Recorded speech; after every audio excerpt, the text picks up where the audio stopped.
Hey everyone, how's it going? Tekno Tiger here, and I hope you're doing well. Today I'll be bringing you guys another Warframe guide, and this time it's going to be on the newest Warframe event, the Plague Star.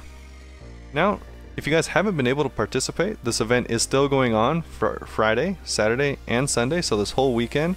Make sure to get in and try to get all the rewards you can before it does leave.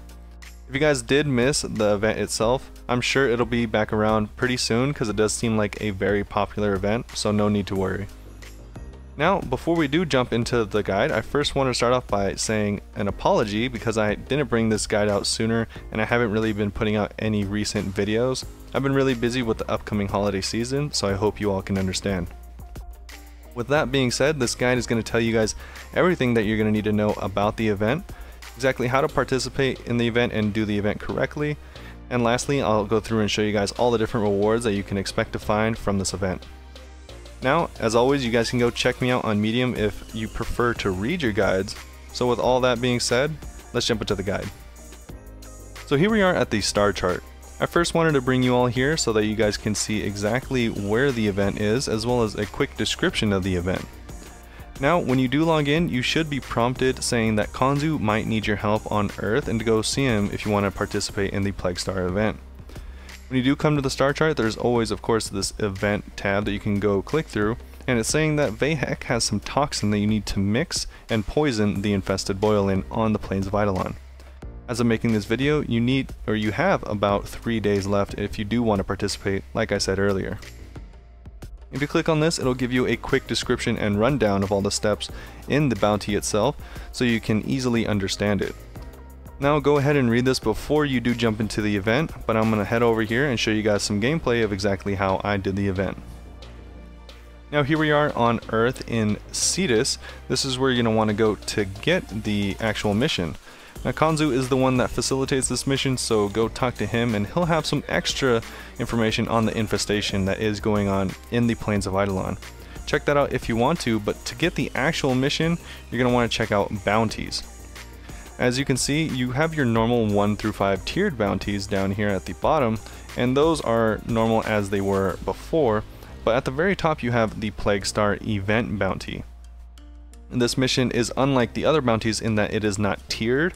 It is set at a certain level requirement or level recommendation, and that is only changed on what you do in the mission. Depending on what you are mixing in the toxin itself will change how difficult the mission gets. And I'll tell you guys about the reputation reward as well as the possible rewards at the end. If that's all you're interested in, make sure to go down in the description. I will leave timestamps in the video like I do with all my other videos, so you guys can jump around if you want. Now, once you do come to this mission, just simply click on and accept this mission, and you should be good to go. So here we are in the Plains of Eidolon. Now this bounty does consist of 4 parts, and the 4 parts do remain constant. So they're always going to be the same no matter how many times you do this bounty. Now, the first part is going to be a catch and retrieve of a toxin that Vahek has been hiding in the caves to the right of the entrance. And so you're going to want to fly over there, and then the second part is going to be a mixing of the toxins on the left side of the entrance. So I would highly recommend using your sky wings if you have them, because these two are about 1500 meters apart from each other, which is relatively far. It's definitely going to save you a lot of time if you have something fast like a Nova, Titania, or like I said, a Skywing. Now the third part is going to be a hacking as well as a guarding of a drone, and the last part is going to be an exterminate of sorts, where there's going to be killing of a lot of infested as well as infested bosses, depending on what you did or did not mix during that part of the mission. During the mixing portion, or the second part of the bounty, you're going to have the option in order to add a couple different things to the toxin to make it more powerful. Now keep in mind, by doing this, you are going to make the mission more difficult, but also give yourself a higher chance at better rewards.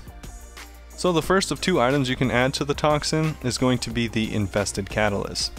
You can get this by researching it in your dojo in the Infestation lab. Now this will add more enemies at the last portion of the mission during the elimination part. The second one is called the Eidolon Phylaxis, and you can purchase this research from the new standing vendor for this event for only 2,000 standing. This one will add an extra boss at the last portion of the mission, which also is very important because he drops items that are exclusive to him, specifically mods. So make sure to add both of these items to your gear wheel and use them by clicking on them like any other consumable while standing next to the toxin mixer. There will be a counter on the left to show you exactly where you're at. So a couple warframes that I found work best here are Ember or Mesa because they have a lot of ways to deal with the smaller enemies, as well as Ember's E works really well against the boss itself. But on top of that, I found weapons like the Opticore, Tigress, and the Soma actually work really well against the Lephantis boss itself. That's what I found worked best. Make sure to throw down in the comments if you guys have had any better experiences with any other weapons, as I always like to hear that. Now that's everything I have as far as tips for the gameplay. Let's head over and look at all the different rewards you can get from taking down this big boss. So here we are, welcome back to Kindest. I hope you guys really enjoyed the gameplay and it helped you out better understand how to do the bounty and how to participate in the event.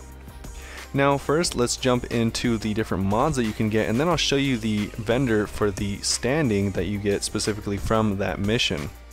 Now these mods you can only get from the Lephantis, so make sure that you're able to spawn him or someone in your group can spawn him so you can get these new exclusive set mods.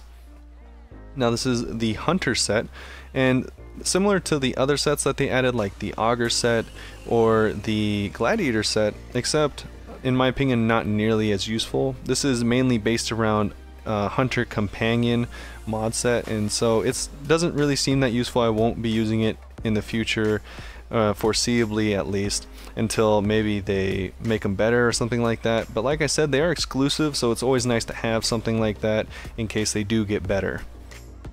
Now with that out of the way, let's look at the stuff that Nakak sells. He's directly back here, the mask vendor normally, so make sure to look on your map for the mask vendor, and he will be right here. But during this event, he's also a standing vendor. So down here at the operational supply, you get about 3,000 per mission I found. So the first time you go through, I would recommend buying here, the Eidolon Phalanxes. Like I said, it's 2,000 standing in my previous clip, and like I said, this is really going to be the main thing, the first thing that you want to buy so you can spawn more Lephantis bosses, unless you already have a friend that has that, or you've gotten all the Hunter mods already, and that's not really something you're looking for. So that would be my first recommendation, but besides that, he does sell a pretty cool emblem as well as some fireworks. Very, very useful items for crafting, especially the mercury livers and the cetus wisps. These are pretty rare and you need a lot of them for making things like amps, so I would recommend looking into these if that's something you're interested in. He does sell a couple mods that are okay, not really useful, but I mean, if you don't have them, it's pretty cool to have them in your inventory just in case. Some forma if you are leveling something, and a couple of weapon mods, but the most important thing is probably here at the bottom. You do get to pick one of these handles for making a Zaw, as well as these Exodia for modding your Zaw. So if you haven't had the chance to make a Zaw or just want to make another one, these are actually some pretty high quality parts that I'd recommend taking a look at if that is something you're looking forward to. So that's going to be about it for this guide. I hope everything you needed to know was in it, and if not, please make sure to leave a comment about it and leave a like if you did enjoy it and it did help you out. For the comments, I do read all of them, even if I don't reply to you guys. I swear I do read them all, I promise you. So I'm really enjoying all the stuff that is going down in the comments section. You guys are really supportive, and I really appreciate you guys for that.